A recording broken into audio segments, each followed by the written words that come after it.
I still remember the blizzard in Willow Creek Trailer Park. I was one of the residents who had grown accustomed to the harsh winters of this remote mountain town. But that year, the blizzard was unlike any storm we had ever experienced. It was colder, fiercer, and it brought something with it. Something evil. The blizzard was unrelenting, with no signs of stopping. The wind and snow were so fierce that it was impossible to see more than 50 meters, probably less. Even the strongest of the residents were struggling to cope with the extreme cold. The temperature had plummeted to dangerous levels, and our trailers were not built to handle such extreme weather. They rugged up as much as we could and hoped it would be over soon. But after 5 days, the blizzard had not died down. If anything, things seemed worse. It soon became apparent that we were ill-prepared for such a prolonged storm. The food and water supplies were running low, and we were forced to ration what little we had left. Some of those in the neighboring trailers had already run out of food a day or two ago, and I, along with some of the other residents, had shared some of the little we had. To make matters worse, the blizzard had knocked out power and communication lines, and we were completely cut off from the outside world. The trailer park generators were old, but well maintained. They should be able to get us through this, I thought to myself, as I and some others worked on firing them up. It was a frightening feeling though, knowing that we were alone and isolated. The park's next neighbor was only 2 kilometers away, but in this blizzard, a few of us had decided to meet in Tony's trailer, which was one of the larger ones, to discuss what we should do if the blizzard continued at this rate. I think we're gonna have to try and make it to town. Ain't no one is coming for us, Tony said, not even trying to hide his anger at the authorities for seemingly abandoning us. Don't be stupid. You won't even make it to the park's front gate in this, Margaret, Tony's neighbor had replied. Tony took a sip of his hot tea, thinking up a reply while the wind and snow battered the side of his trailer. She's right, Tones. Hell, I live 20 meters from your trailer and I almost got turned around out there. Snow's too deep to drive, and you can't see the tip of your nose, and that Mike added.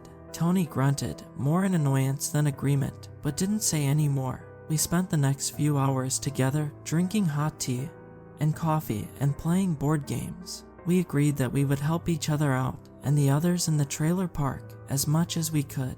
No one wanted to talk about what would happen if this blizzard didn't die down soon, but I am sure we were all thinking about it. I think I'm gonna call it a night. Thanks for the tea, I said as I started buttoning up the top buttons on my jacket. Yeah, us too, Margaret said, standing up in unison with her husband John. With that, Mike, Sue, and Phil also stood to leave, nodding and thanking Tony for having them over. Then Tony's generator cut out. Sue emitted a small shriek of fear as the trailer was suddenly engulfed in thick darkness. Just as I reached the door, the power went out, and I could see through the small window the lights in the neighboring trailers flickering out one by one in the midst of the blizzard, like blown out candles. The outside was now nearly pitch black, and the inside somehow even darker. After a minute or so, a faint glow illuminated the interior of Tony's trailer home as a few of the guests pulled out their mobile phones and switched on their flashlight.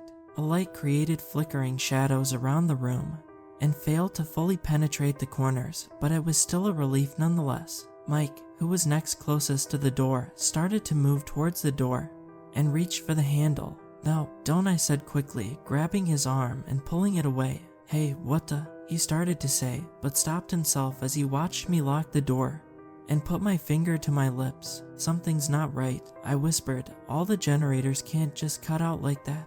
We need to be quiet and listen. We all stood there in silence, listening to the howling wind outside and the creaking of the trailer. It was then that we heard a faint tapping on the window.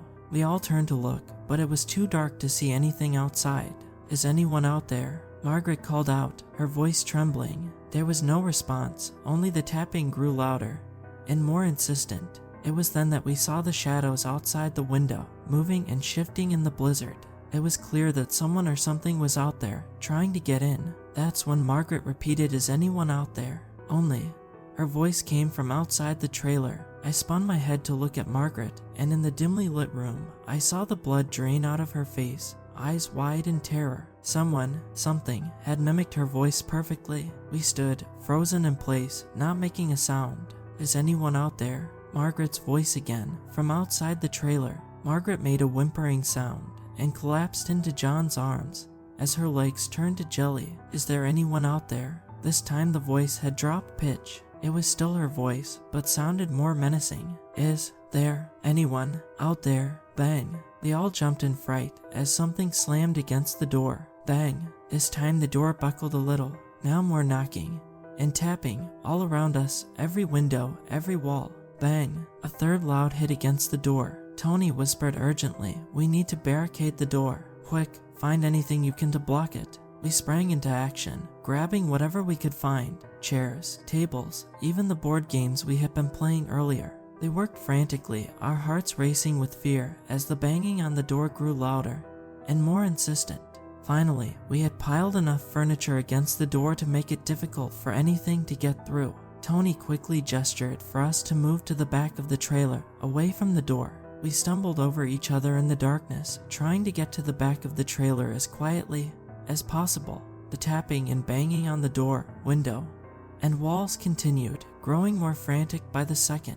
We could hear other sounds now, too. Low, guttural growls and snarls that seemed to be coming from multiple sources. We huddled in the darkness, listening to the sounds outside, afraid to move or make a sound. Then, suddenly, it stopped. It was peaceful outside, except for the sound of the blizzard. As we listened, we could hear the distant sound of other voices, those of our neighbors. We cautiously approached the windows and peered outside. Despite the rapidly falling snow, we could observe shadowy figures near the adjacent trailers, contorting in unnatural ways. With their jerky movements and hunched postures, they beckoned to our neighbors. "Now, don't open the doors," I heard myself whisper as I watched in horror as they did exactly that.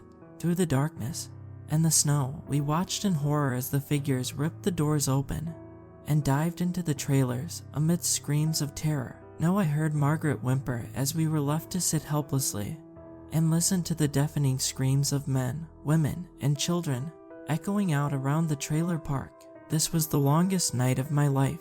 I can't say for certain when the final scream was heard, maybe around 3 or 4 in the morning. Overcome with terror, sadness, and exhaustion, we dozed in and out of sleep.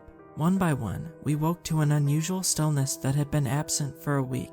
The blizzard had finally subsided, and the sun was peering through the last of the clouds. We took our time, but eventually made our way to the windows. Looking outside, we saw the park and all the trailers blanketed in layers of snow, and our neighbors, standing in the snow, staring at our trailer, their faces contorted into a sinister, unnerving grin that betrayed a hunger rather than happiness. We fled the trailer park, certain they would chase us down, they who had replaced our neighbors. But they didn't. They just watched us flee, standing in the snow, with the terrifying grin plastered on their faces. We never returned to the trailer park. We abandoned the little we owned, and now all have a shared unit 2 towns over. It is still too close for me. The local news never reported on the events of that week, at least not what happened to the residents of the trailer park. But the Weather Channel warns that another blizzard, possibly more severe than the last one, is on its way. We have stocked up on enough supplies to last us a month, even longer if needed. If you find yourself in the area when the storm hits, I urge you to do the same, and don't open your doors for anyone, especially not you.